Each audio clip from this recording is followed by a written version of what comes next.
I'm cold. Pruned fingertips curled into my weak fists as my body lay exhausted against this metal bed.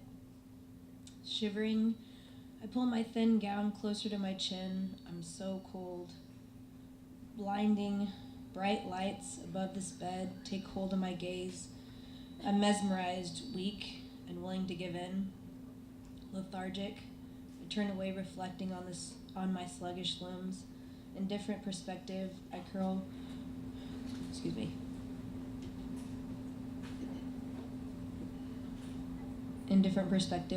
my left shoulder just high enough to rest my chin against my numb skin while my eyes slowly move from point to point. Temporary deafness proceeds as I begin gazing down at my side. My gown is taut above my hips, revealing my bare bottom to the air, this chilling air. My hair is resting in an assortment of ways, soiled with sweat behind my head, hardened against my chin, and laying with the pool of vomit below my left shoulder. I'm lying in my own filth, too cold and exhausted to comprehend, to react, to care. Mama, I see you sitting there in the frail chair at the opposite end of the room, close enough to examine my near lifeless corpse, but far enough to find leisure in leaving. You, swollen red eyes, disheveled hair, I see you curled into your body as you wait clueless for relief from this hellish night. Mama, I'm so close to letting go.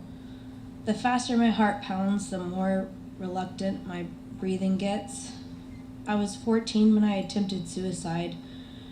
Plagued by trauma, depression, disgust, shame, and self-hatred, I found myself in the middle of the night, summer of '05, creeping into the kitchen towards the medicine cabinet, peeling over my shoulder towards the back porch window.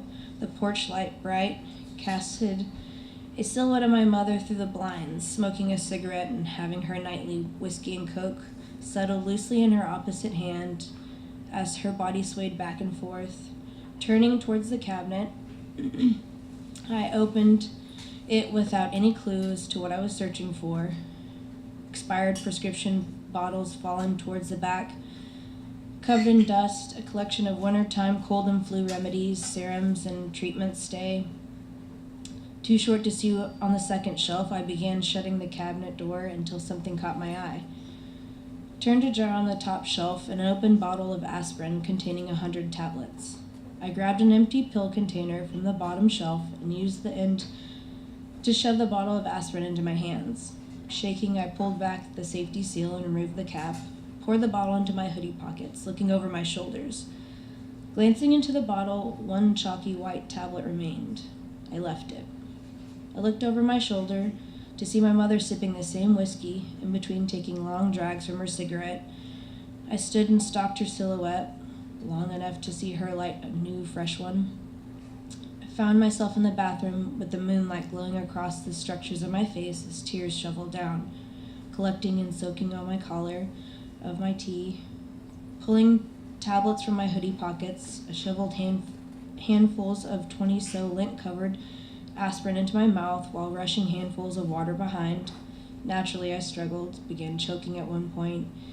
I continued, probing the bottom of my pockets. I was relieved to realize I swallowed on all 99.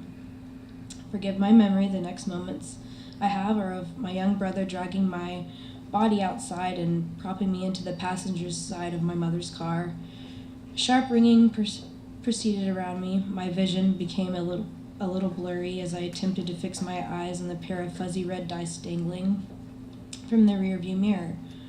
Long enough to stay alert, I could smell the thick whiskey proceeding off my mother's hot breath. I could hear her. I made an assumption of her anger by her very active hand expressions waving in the air as the car accelerated at a high speed. I'm cold. My bare ass exposed to this cold metal bed, my arms and legs sore. A brief flashback to a few moments ago when 3 large male nurses held me down resisting limbs against this bed while a red-headed doctor shoved a tube down my throat. I felt the tube stab and slide into my stomach, pinning me harder to the bed. I watched the tube fill with a liquefied black fluid, flushing directly into my stomach. Panicking with fear and in pain, I could only lay there and let the tears build up. Upon discharge, Mama, I know you left just as clueless as to when you came in. You had to learn from the psychiatrist that excuse was simply sadness. I lied. When she asked me if I ever thought about this before, I told her no. I forgot to mention the few hundred times I thought about it in the morning, afternoon, evening, during my dreams, and even waking up from my night terrors. It took me 5 years of some serious crying, severe depression, complete anger, and PTSD symptoms to finally tell you, and I'm so sorry to have had you wait so long. Mama, I can't tell you this. I can't keep this from you any longer. At 14, I'd wake up in sweats, crying from flashbacks where I'd be forced to recall myself at 8, with my panties around my ankles and my adolescent hands were wrapped around a man's shaft. This went on, Mama, and I became subdued to my life with disgust. I had so sharply against myself, but to allow myself to die and his actions remain hidden, I couldn't let him win.